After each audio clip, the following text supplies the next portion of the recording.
Hello. So, yesterday I recorded a video in the middle of a very busy street in Torino, and a lot of you thought that it was a very dangerous place to record a video. So today I'm in somewhere much safer.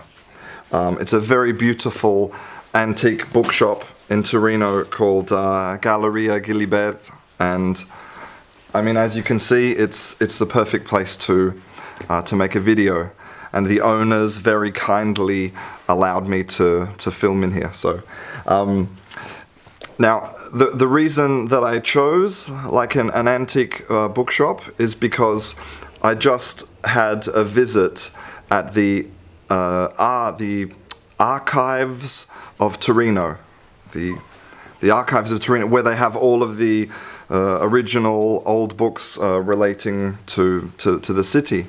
And I went there because yesterday I got an email from someone who works there called Isabel, and she emailed me with a question about false friends in English, and it's such a great question, because if I was going to make a class about false friends, I would ask this exact question with these exact pieces of vocabulary. So thank you, Isabel, for your inspiration. Okay, so false friends are these words in any language that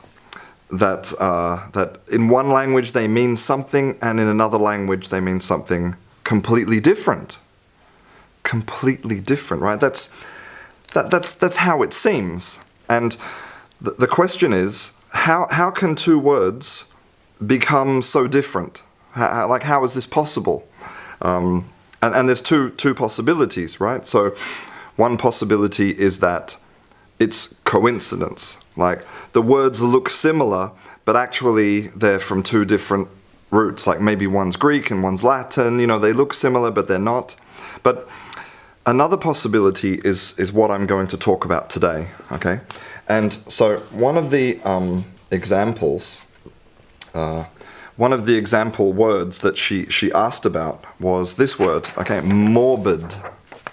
Now, in English, morbid is normally, well, it's an adjective, okay? And we use it to describe a kind of unhealthy obsession with things that are kind of related to death or sickness or illness, kind of disgusting things, right? It's like, oh, you have a morbid sense of humor, or he's a really morbid guy, right? So that's the English sense. In Italian, morbido or morbida, it means soft. Soft. Now, in English, how can it be related to disease in English, and then in Italian it means soft? So,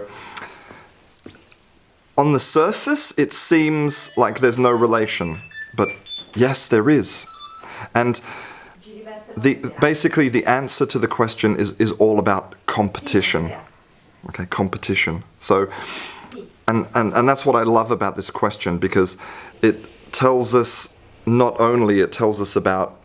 about vocabulary, how we can look at vocabulary in other languages when we're learning a new language. It also tells us how vocabulary works in the brain, right? Learning vocabulary is all about competition. In Adele Goldberg's book, she talks about, she gives the example of a ball, right? So when you're a child, you learn the word ball.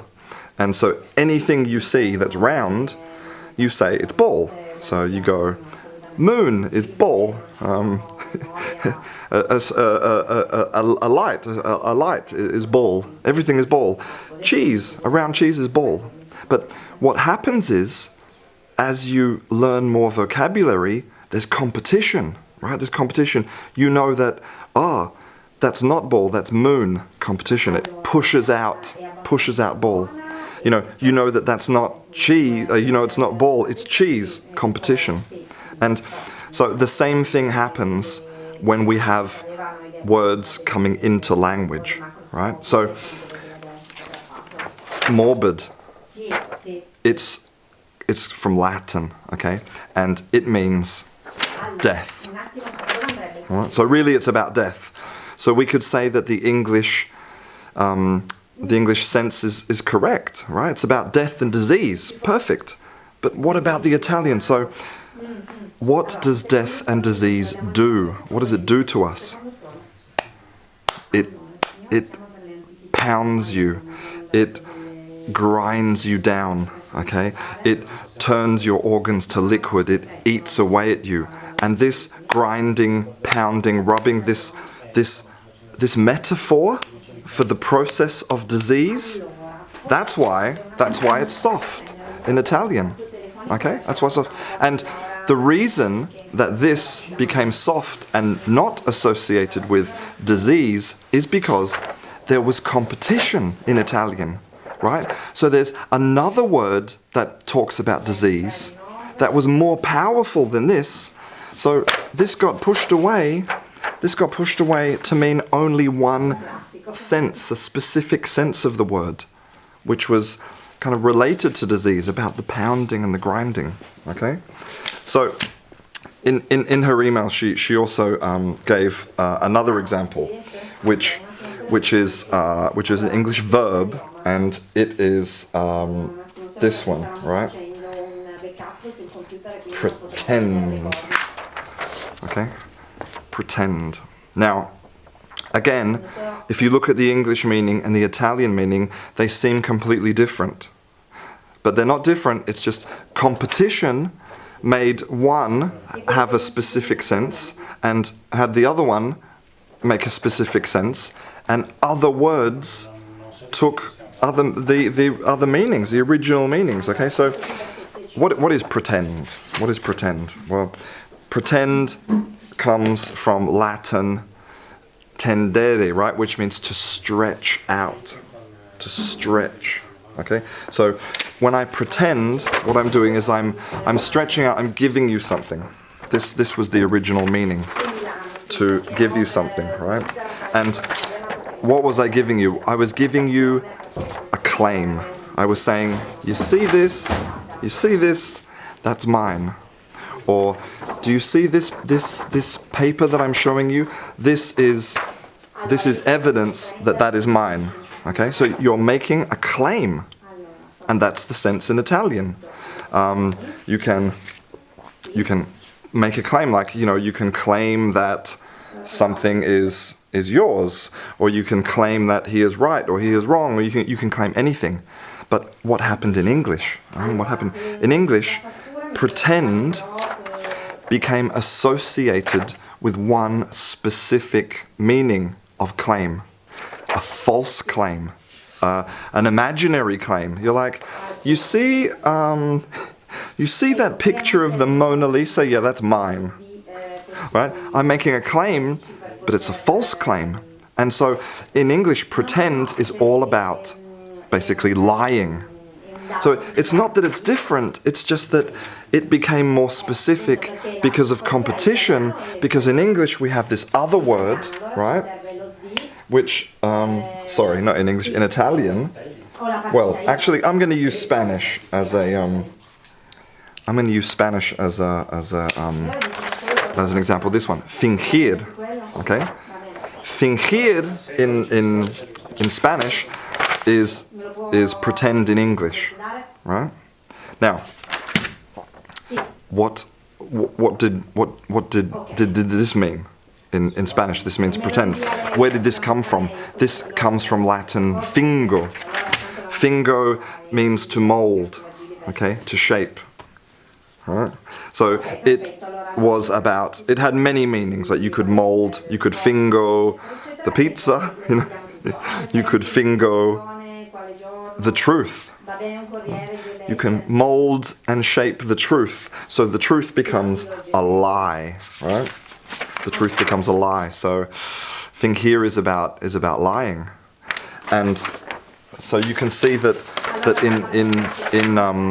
in the Spanish language, similar to the Italian language, because of the competition, this one meant claim anything, and this one meant false claim. But in English, it was the other way round, because this word also exists in English. This also exists in English, but it's not popular because of competition. I think that I've said competition like 1,000 times in this video. Okay, so this is the word in English. Okay, it's fein. Exactly the same root, exactly the same Latin root as the Spanish word. Okay, fein. To feign means to pretend, to imagine, right? To mold, to shape the truth. So you can feign an injury, feign a sickness, and related to this, and this is something important for you to know, okay? You know, when you have your workbook, if you have a workbook, or if you have maybe you're going to class, okay, or you're looking on a website for words, right? Normally they give you a box of synonyms, right? Like, you have this word means that, and that word means that, and that word means that, and you should memorize all these synonyms. That is, and the science tells us this, there's been evidence about this, okay? Trying to memorize synonyms is the worst way to learn vocabulary. The worst. Because of competition, right? So you're trying to remember this word, and then this word is competing, and they're all competing with each other, and so your brain has no chance to remember this vocabulary, right? So what do you do? What you do is you look for relations. Okay, you look for relations. Maybe you'll remember fein, because you know it's related to fingir, right? Maybe you'll remember morbid. It's related to death and disease, which makes you soft. And maybe you'll remember pretend. Comes from Latin tendere, right? It's about stretching the truth. Stretching the truth. And maybe, so because of that, you'll also remember this new word, which is a noun and a verb, which is feint. Okay? Let me show you on here. Feint. Okay? So it can be a noun or a verb, and it means to pretend to do an action. So if you're playing a game of football, you can feint to the left, which means you pretend to go left, but really you're going to go right.